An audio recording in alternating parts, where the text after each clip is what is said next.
Sénégal diaspora nuyu nañu leen tey la Total bloc d'information bi tàmbali ayu bés bi bu sooyee suñu borom li ñuy indi ci gëstu tey bi mooy ñaari weeri grève yi nga xam ni syndicat bi boole ñi liggéey ci wàlluk yoon amal nañu ko syndicat boobu leen dëkk di Sytjust daañu war a janoo jamono ji ak makkaanu jëriñ ñu dénk lépp lu am aju ci wàlluk yoon mu ool woon leen kon ñu war ko uyu ji nëgë ni tey ñu nga ci biir daje ba ci digg bi ñu war a waxtaanee mbënd mi ci Sénégal ak lañ ca mën a naal ci ay saafara yu mën a sax Malick Cissé moo fi teew di chef de projet direction prévention mooy fàggu lépp lu jëm ci wàllug inondation ca makkaanu jëriñ ñu dénk lépp lu jëm ci wàllug ndox mi niki noonu Bassirou Ndiaye di environnementaliste juróom minutes yu mujj yi ñuy waxtaan ak kooki di Babacar Ba di njiital kuréel gi ñu dippee forum du justiciable te taxawal askan wi ci seen yitte ci wàllug yoon xibaaru marax yi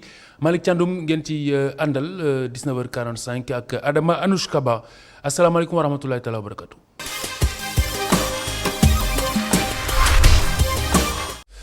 li ñu leen di jukkil tey ci wàllu ko xarala yu bees yi ñu ngi koy dippee TikTok nag di benn application bu ndaw ñi ñoo koy gën a jëfandikoo muy njagamaar yi ak waxambaane yi nga xam ni tolloguñu ci majorité liñ ci def nag li ci ëpp bokk na ci mbirum comédie mbirum pecc mbirum way ak lépp loo xam ne rek maanaam dana jëm ci luy féexal seeni xol waaye tamit ñu bari soobu nañu ci ngir wax ci mbirum coronavirus bi nga xamante ne ni ci la ñu nekk ñu déglu ci Moustapha Mbeng mi ci àndoon ak Maktar Nguer.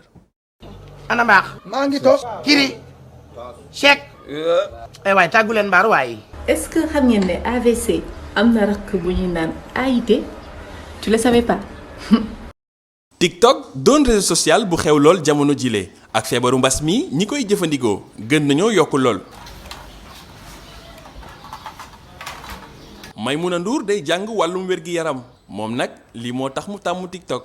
Parce que TikTok j'ai remarqué que pour partager information c'est facile c'est pas comme par exemple su ma la bëggoon envoyer benn vidéo boo xam ne Instagram la nekk dama fay nekk di envoyer lien bi su ma mënulee screen vidéo bi day compliqué alors que TikTok dañ lay jox possibilité nga télécharger vite fait nit yi statut ko donc je trouve que c'est très intéressant pour partager information.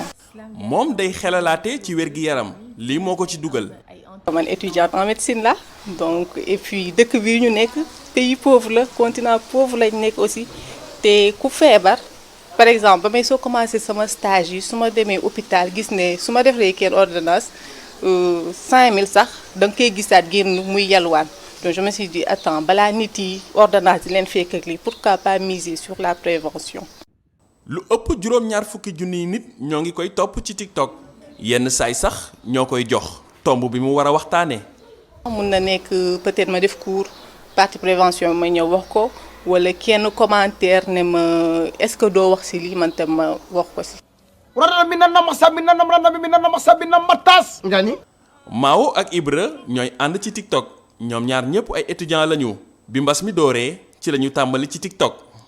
chaque guddi nga toog di seetaan TikTok yi affaire yi xaw la inspiré d'autant plus que mu tombé woon ak côté corona bi xam nga ñu dem suñu dëkk Mbàkke toog fa defuñ lu bëri donc ma commencé di TikTok woo ci sama waa ji ñu def benn ñaar affaire bu commencé jox ñu ne pourquoi pas continuer d'autant plus que boobu ba léegi 4 mois s'est écoulé te defuñu dara jànguñu defuñu business liggéeyuñu donc moo tax ñu consacré woon ci waa après nag si la ñu xam ne neex na Sénégalais yi.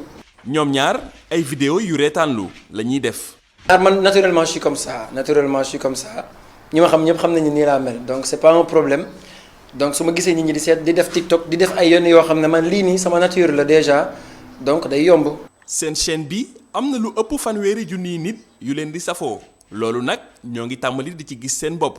am nañ ci ouverture quand même man instant bi ñun li nga xam ne moom lañ ci gagné tey jii mooy public bi mooy connaissance bi ngay am parce que avant man je passais inaperçu. peut-être moom nit ñi xawoon nañ ko xam ci réseaux sociaux yi mais man je passais inaperçu. TikTok fas na yéene fay ñi ëpp ñu leen di topp ñoom nag nii lañ ko gisee. bu fekkee contenu boobu mi ngi jëriñ nit ki te nit ki tam mi ngi def ay efforts parce que pour des vidéos aussi c'est pas évident c'est pas facile parfois dinaa def vidéo 2 fois 3 fois puisque damay wax benn mot boo xam ne gis naa su ma ko waxee mën na déranger nit ki donc je suis obligée recommencer ko pourquoi pas ñu fay leen ci effort boobu mais sinon man jubluma ci loolu c'est juste la prévention. nekkul loo xam ne peut-être da nga koy def pour boo ci gañewul dara lu metti lay doon quoi parce que déjà dafa metti préparation bi def vidéo bi des fois ça peut prendre benn vidéo mën na la jëlal benn journée juste pour faire plaisir aux fans donc bu la amee dara loo xam ne tamit mën nañ la ko indil moo man je pense que loo xam ne lu mérité lay doon. entreprise chinoise bii di ByteDance moo ko sos ci atum 2016 ginnaaw application bii di WhatsApp mooy application bi ñu gën a téléchargé ci atum 2019. Zero estrés.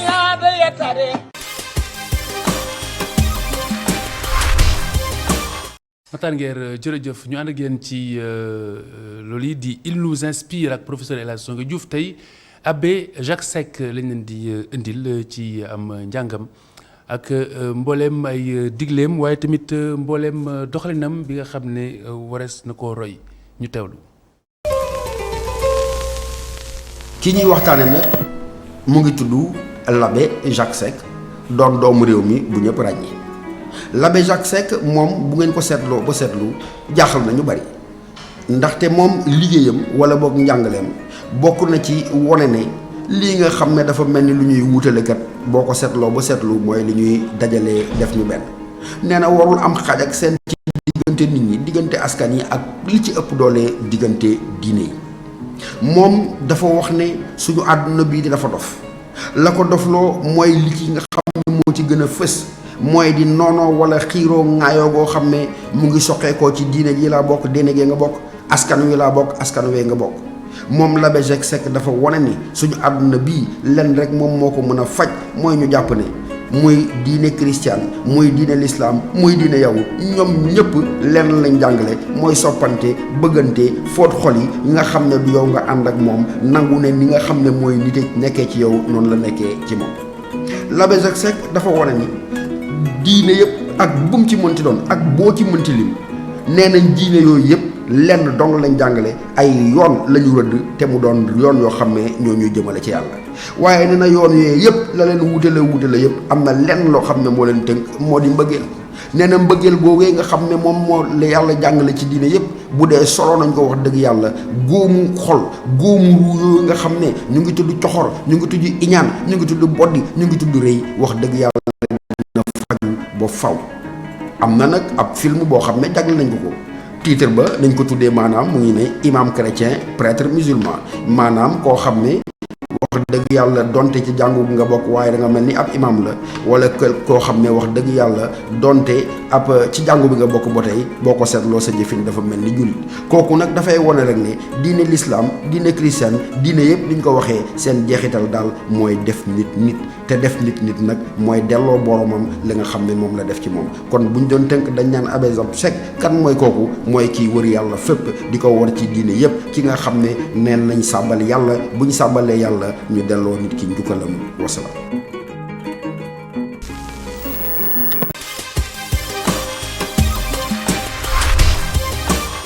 ci joyanti tey ñu ngi leen indil ñeenti waati olof bu njëkk bi mooy gindeeku ak géndeeku niki gàndeeru ak gindi ñu ànd ci ak Cheikh Abdou Lahad Ka. asalaamaaleykum wa rahmatullah mbokk yi ñoo ngi leen di nuyu di am mbégte ci dellusiwaat ci seen jataay bii di jooyanti ak leeral lenn ci waati wolof werekaan di leen ko defal ànd ceeg ITV di ci lëkkaloo kuréelug wàllu wolof tey nu indil leen yenti waat benn gendiku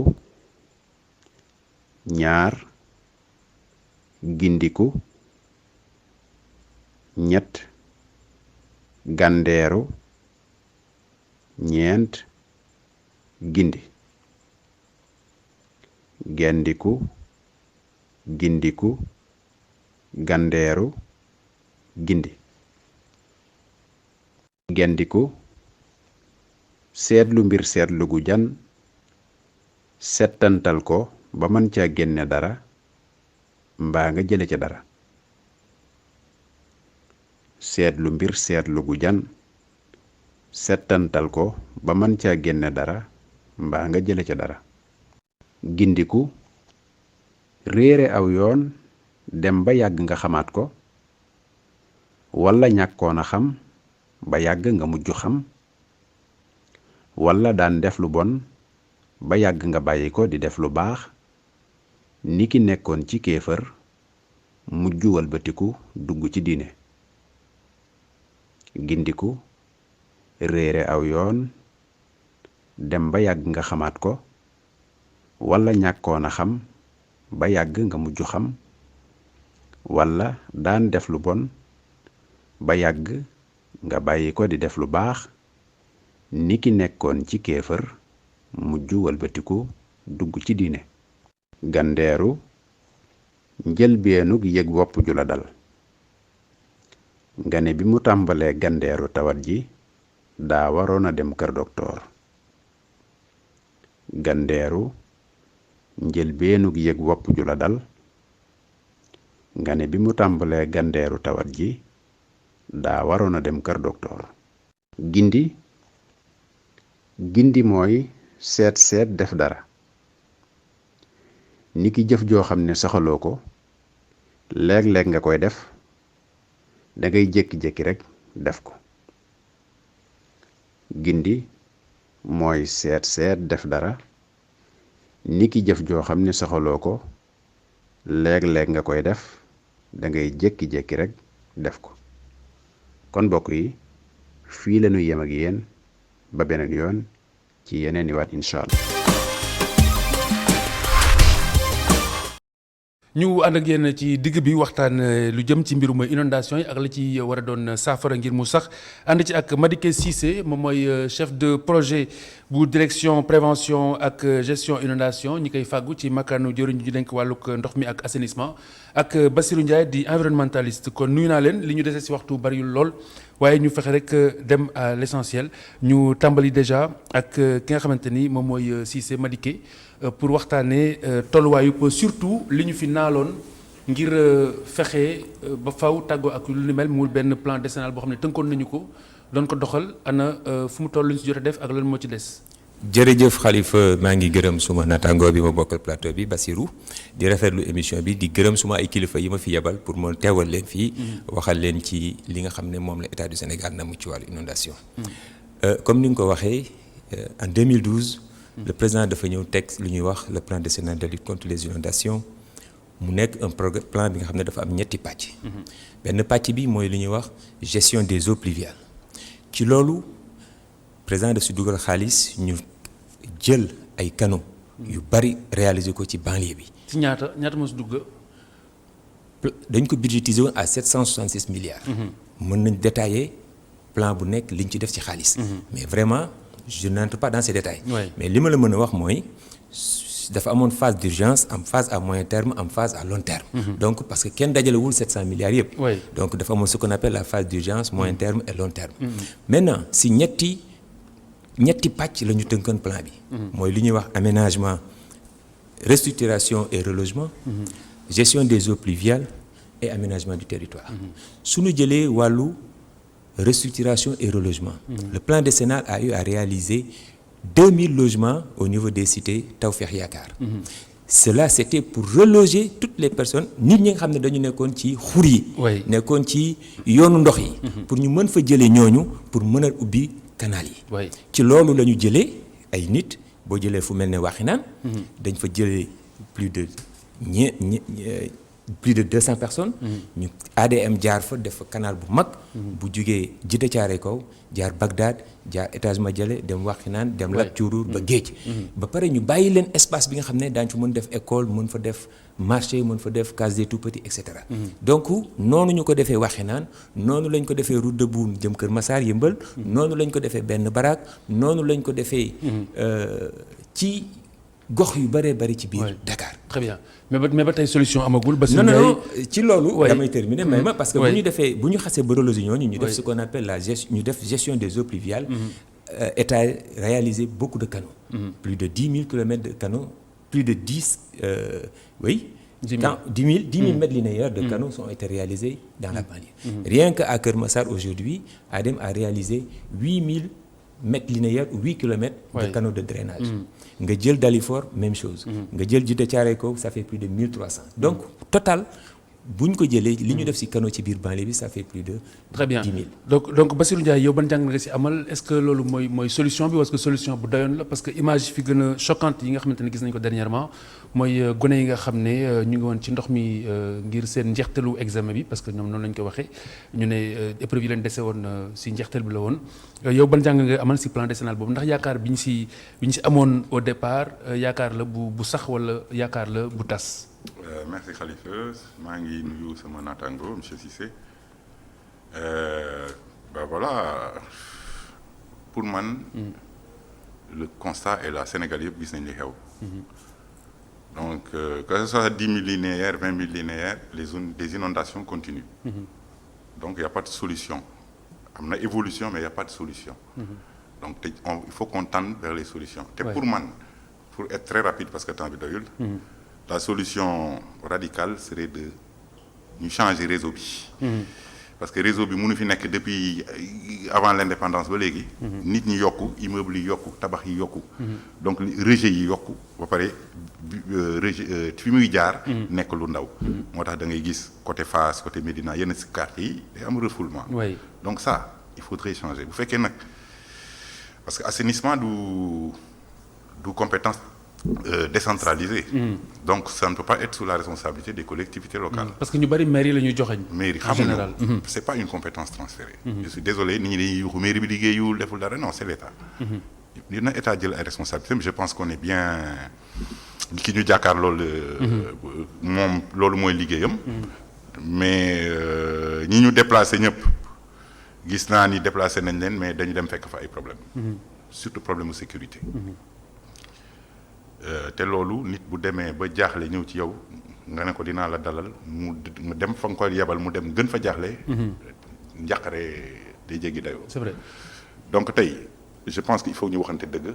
mooy réseau bi il faut ñu changer ko état Sénégal na wut xaalis. ñu changer réseau bi. mënuñu fi nekk. sa nawet bu nekk. ndox mi di ball ci këru nit ñi. jigéen nit ñaa ngi fay impôt. réseau bi benn wàll la xam nga am na aussi wàll bu am importance mooy nëgal ni tey dañuy wax ne ñu bari.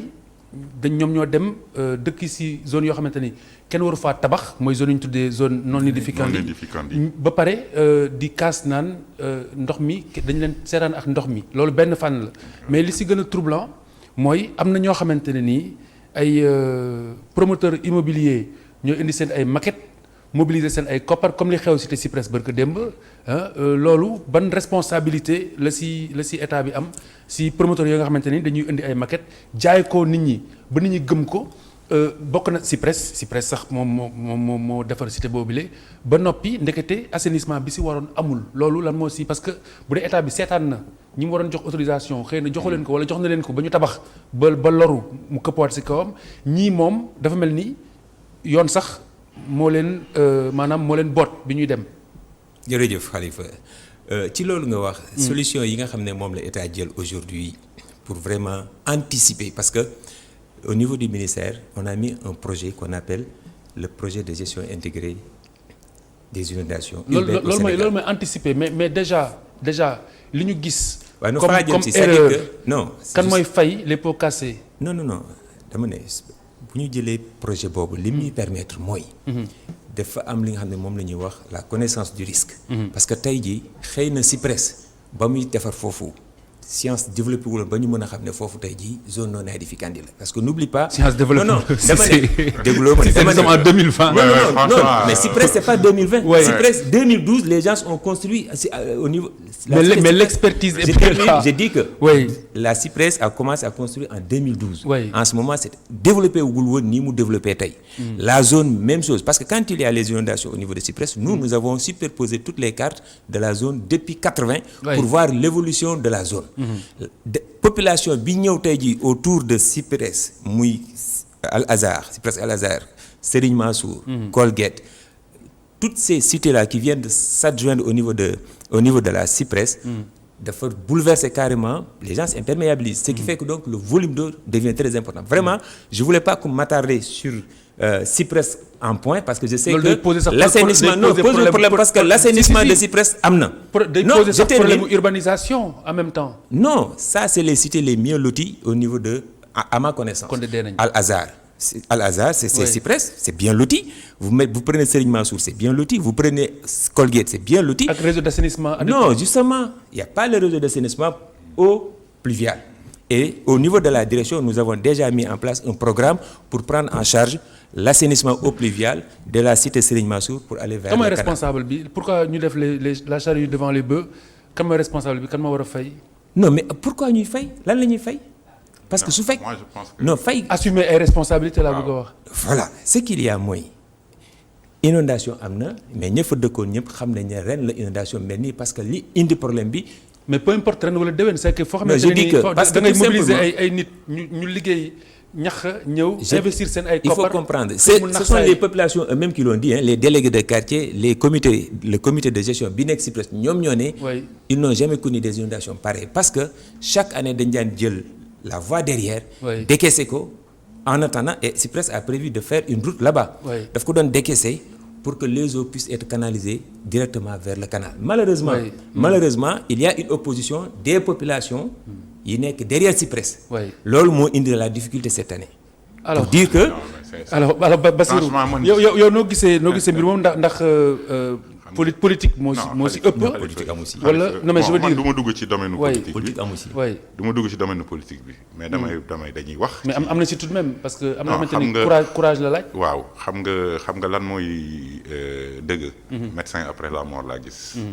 nit ñi yàqule nañu gaañu nañu metti na si ñoom. ñoom ñi ngi waajal. xam nga lu sama préoccupation pour dem waaw. investissement bu ñu toll. waaw boo koy def si bërëb. non xaaral ma ñëw te jàngoo njàng mi si war.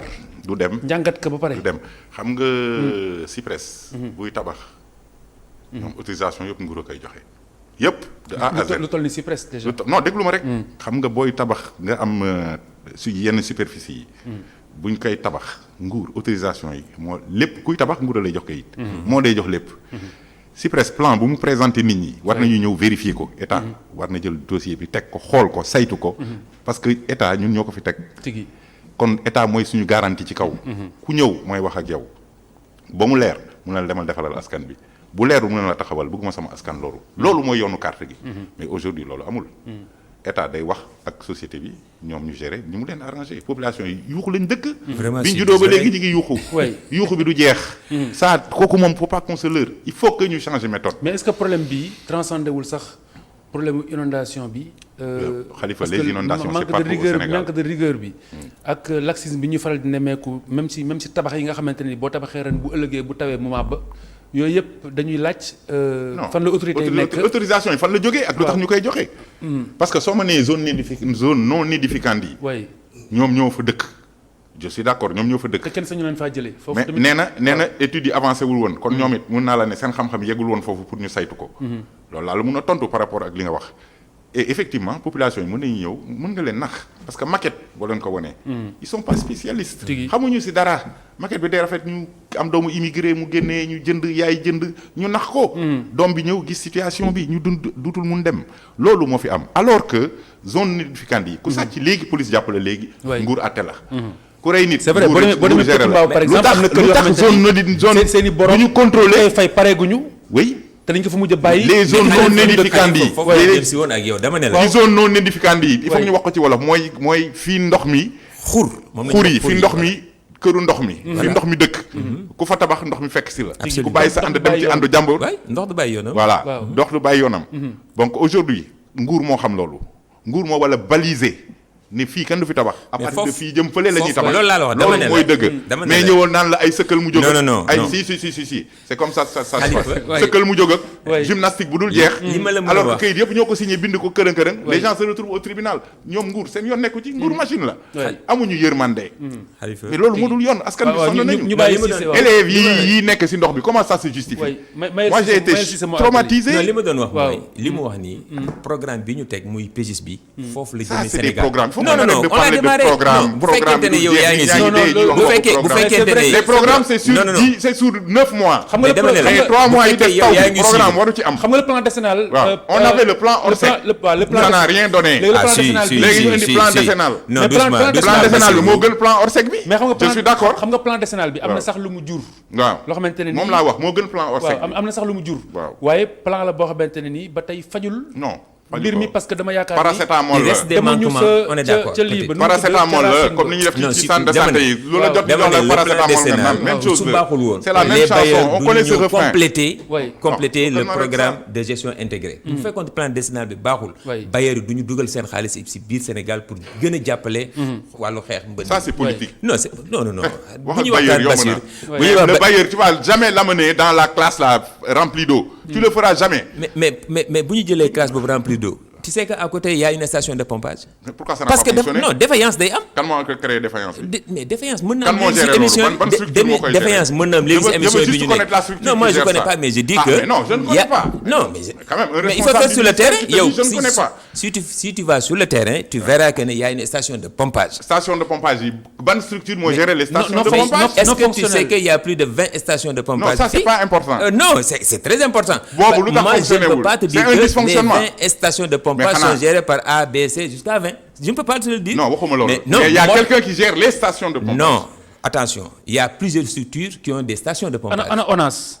Non, moi je ne travaille pas à l'ONAS. Non, moo tax ma ne ana ONAS da nga di am na structure ana ONAS. yow yaa waroon invité ONAS ko ñu wax la. ONAS invité nañ leen dañ ñëwul. Ah non, ça je ne sais pas. Vraiment man on m'a demandé de venir pour parler de la gestion des inondations ci li nga xam ne moo ci sama wàll. La ci sama wàll dinaa ko terminer. Je te dis que ni tey l'État du Sénégal réussir na mettre le programme de gestion intégrée des inondations qui permettra de mieux connaître le risque d'inondation. Oui, de mieux connaître le risque d'inondation. Waaw, c'est toujours des projections. Xam nga loolu du projection parce que on a déjà les entreprises yi nga xam ne c'est un appel d'offres international qui a été lancé. Xam nañu ñi nga xam ne ñoom ñoo war a def cartographie bi. Pour l'instant et cette cartographie là sera un système d'information géographique à l'échelle nationale. Deadline bi kañ la. C'est un projet sur 4 ans. Très bien. Mais ci diggante bi lan ngeen di defal askan bi parce que duñu fi toog di xaar 4 ans l'État day jël xaalis at bu jot def ko pour que question d'urgence de la prévention et de la gestion des inondations et de la xale yi am xale yi gërëm di leen sant waxtu bi daf nañu Adama Anouche Kaba dina dikk léegi ak yéen ci xibaar yi ci nasaraan jërë ngeen jëf.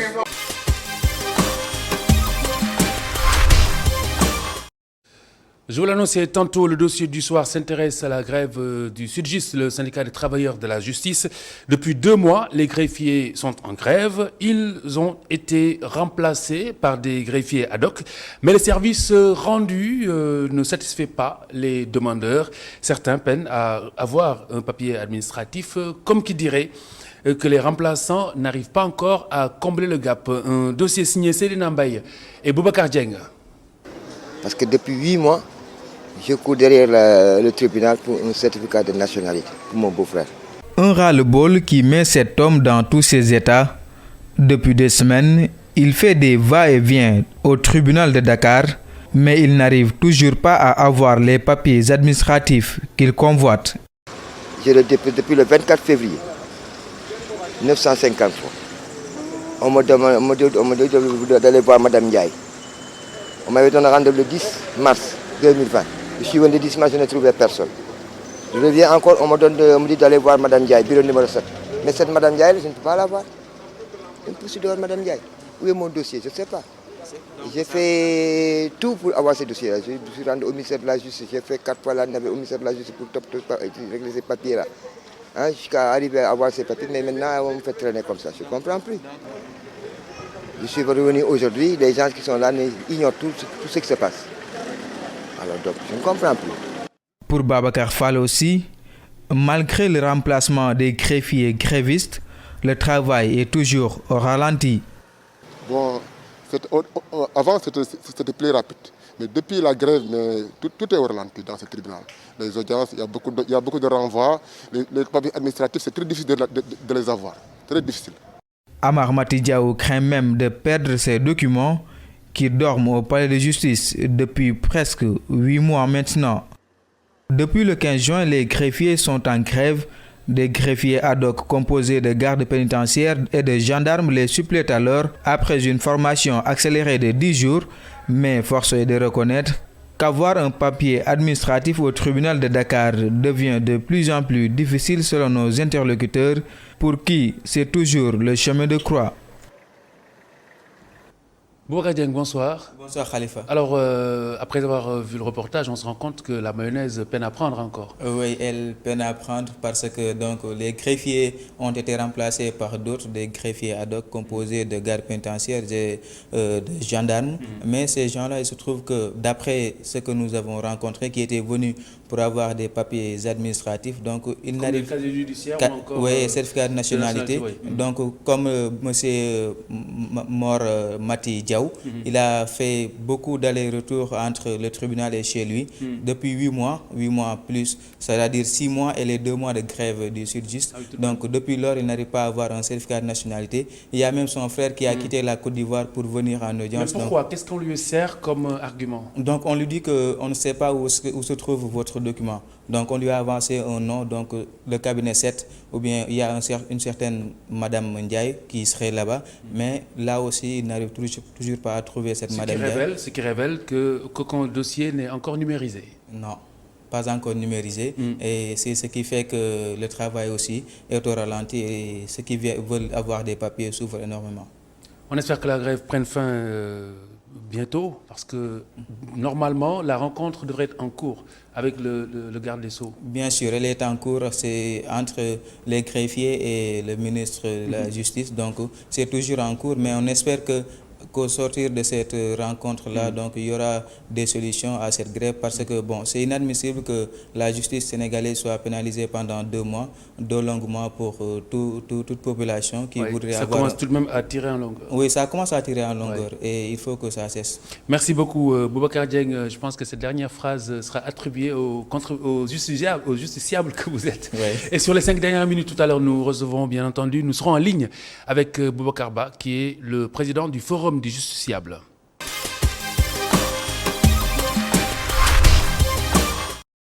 Cinq dernières minutes, Boubacar Ba, président du Forum des justiciables et par ailleurs membre de l'OFNAC. Nous parlons principalement de cette grève du Sud-Just, le syndicat des travailleurs de la justice. Boubacar Ba, bonsoir. Bonsoir, Khalifa. Alors Boubacar, d'abord sur la durée de cette grève, déjà 2 mois un peu plus, on en voit déjà les conséquences. Pourquoi, à votre avis, les 2 parties ont tardé à se mettre autour d'une table? Voilà, d'abord, il faut vraiment regretter le fait que cette grève a vraiment duré. Et ça a été une grève, en tout cas, qui aujourd'hui, il faut le dire, les justiciables sont les principales impactés. Parce que présentement, nous subissons en tout cas les pots cassés de cette grève. Et d'ailleurs, ce qui a fait même que le Forum du justiciable, je pense que nous sommes à notre 3e communiqué, pour interpeller en tout cas les différentes parties, pour leur faire comprendre qu'aujourd'hui, en tout cas, nous les justiciables, nous payons aujourd'hui les pots cassés de cette grève parce que aujourd'hui, il nous est impossible d'avoir un certain nombre d'actes. Vous avez tenté une médiation entre les 2 parties? Oui. Bon, en fait, on n'a pas directement en tout cas tenté une médiation, mais je sais que on a eu en tout cas à alerter des 2 côtés pour les demander en tout cas de trouver les voies et moyens pour, en tout cas, essayer au moins le minimum de s'asseoir autour d'une même table pour essayer de trouver des solutions pour mettre fin à cette grève. Parce qu'encore une fois, comme je l'ai dit, c'est une grève qui aujourd'hui est en train d'impacter négativement sur la vie quotidienne des justiciables. Et on est même allé beaucoup plus loin, au-delà de ces communiqués, parce qu'on est même allé à demander, en tout cas, aux différentes parties de mettre sur place une commission qui se chargera en tout cas de procéder à une relecture en tout cas des différents protocoles, surtout de voir les points litigieux pour amener en tout cas les différentes parties à faire des concessions. Parce que moi j'ai l'habitude de le dire, c'est vrai qu'aujourd'hui il y a un protocole, il y a des actes qui ont été signés, mais si aujourd'hui l'État est dans l'impossibilité quand même de mettre en œuvre ces différents textes-là, je pense que rien ne s'y oppose à ce qu'il y ait en tout cas d'autres discussions, parce que combien de fois on a signé des contrats et que dans ces contrats on est revenu pour discuter les termes de ce contrat-là, ou bien même en fait d'y amener des avenants.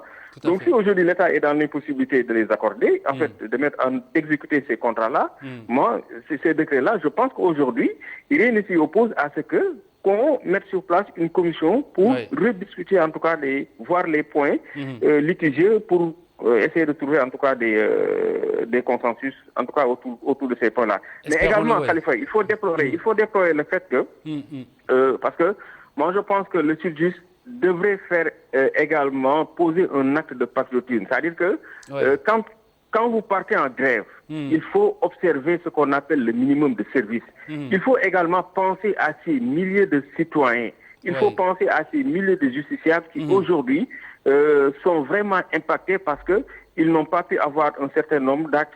Mais quelqu'un qui a été jugé, aujourd'hui, il ne peut pas avoir ce qu'on appelle les extraits de décision. Donc tout ça, je pense qu'il faudrait que le Sud-Est également il y a beaucoup de désagréments, en effet. comprenne cela et que prochainement, ou bien si aujourd'hui, à l'issue de cette rencontre-là, et nous espérons qu'à l'issue de cette rencontre-là aujourd'hui avec le garde des Sceaux, qu'il y aurait en tout cas une solution, mais il faudrait que le Sud-Est... Le principal argument justement pour justifier la durée de ce mouvement, c'est ce que le Sud-Est appelle un mépris de la part de la tutelle, selon ces termes. Est-ce que vous donnez du crédit à cela? Bon, en fait, je ne peux pas le dire comme ça. Bon, je sais que, voilà, quelque part aussi, le garde des Sceaux a tardé à les recevoir. Mais bon, je ne dirais pas que c'est parce qu'ils sont ignorés. Mais bon, peut-être il y a certains points sur lesquels ils ne sont pas tombés d'accord. Mais bon, voilà, l'essentiel qu'aujourd'hui, ils se sont retrouvés autour d'une même table. Et je pense qu'à l'issue de cette discussion-là, à l'issue de cette audience-là, qu'il y aurait, en fait, ils vont trouver une solution à cette grève-là qui a assez duré. Très bien. Alors, à présent, nous vous laissons, Babacar, emprunter votre casquette de membre de l'OFNAC. Pour ce qui est de la déclaration de patrimoine demandée par le chef de l'État, le délai expire en fin de mois, ce mois-ci, le mois d'août. Les concernés ont-ils répondu à l'appel? Et là, vous comprendrez que j'ai prêté serment, donc il me sera vraiment difficile de me prononcer là-dessus. Bien sûr. Mais est-ce que justement il y a des procédures envisagées ou encore enclenchées pour contraindre juste les récalcitrants justement à se conformer, ce qui encore peine à se conformer? Bon, ça va être compliqué, Khalifa, pour que je me prononce là-dessus, parce que comme je l'ai dit, j'ai prêté serment et je ne souhaiterais pas violer mon serment. Très bien, merci beaucoup. Voilà, merci. Merci beaucoup, Boubacar Ba, membre de l'OFNAC et également, surtout, président du Forum du Justiciable. Nous parlions principalement de cette longue grève du Sud-Just, le syndicat des travailleurs de la justice, le syndicat qui a été convoqué ou invité autour d'une table aujourd'hui par le ministre garde des Sceaux, ministre de la Justice, justement, autour d'une table depuis 17h. Et nous espérons qu'à l'issue de cette rencontre, il y aura un compromis, sinon une solution définitive à leurs revendications.